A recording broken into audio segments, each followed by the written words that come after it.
So Rachel Thieves has the audacity to tell the businessman Farage that he hasn't got the faintest clue how to manage the economy. This is coming from the woman who has no business experience whatsoever. She spent most of her life as a public servant, aside from, don't forget that, 3 years as an economist. Oh, sorry, no, a woman in retail banking, that was. She has absolutely no idea. Her employment record and her budget shows this. We've now got the Bank of England saying that they are not going to cut interest rates anymore and that the economy is going to be flatlining as a consequence of this budget. All the wealthy people are running away from the country. This woman said that she wouldn't raise taxes on working people because she thought, oh, I'll just do a big hike in capital gains tax and that will do the job to fix the problems with the economy. But then she found out that actually that makes wealth creators leave the economy. And HMRC told her that if you put up capital gain tax 10%, that we'll actually lose 2 billion quid a year. So then she was panicking, trying to put tax rises here, there and everywhere, stealing the fuel allowance from her pensioners and whatnot. She has got no idea what she is doing. Yet she's got the audacity to tell Nigel Farage that he hasn't got a clue. This is the man who is now surrounded by some of the most brilliant businessmen in the country and the world. He's got Elon Musk on side, who is the richest man in the world. Rachel Reeves has the audacity to say they won't know how to run the show.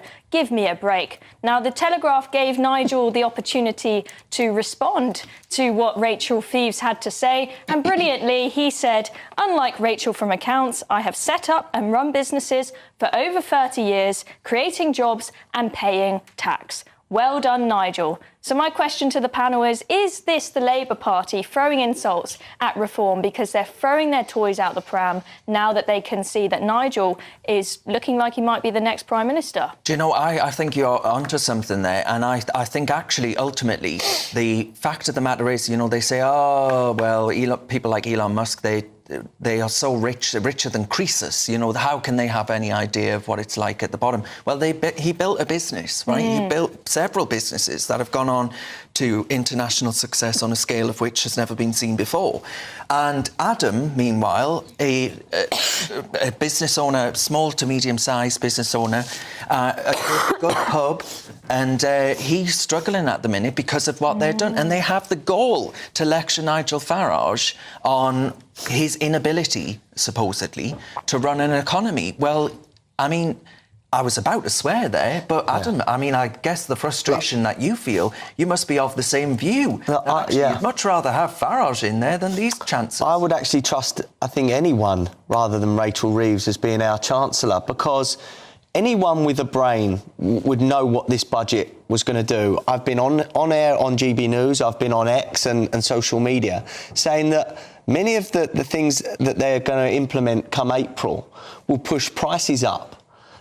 Especially in my pub, they will cost businesses, they will cost jobs, even down to, you know, my pub, I'm going to have to reduce some of my workers' shifts because I'm going to need to find about £600 a week more once all these budget policies are implemented. Now, that's £30,000 a year for a small pub. Where do we find that money, Darren? You know, we either have to cut our workforce or we need to put our prices up. Yeah. I'd actually say we're going to have to do both. So what she's doing is she's costing jobs and she's going to fuel inflation as well because my suppliers are going to put their prices up. I'm going to have no other option but to do the same. They say they're the government of growth. Well, Connie, I tell you what, the only growth that they're actually establishing in this country is mass migration. So I know.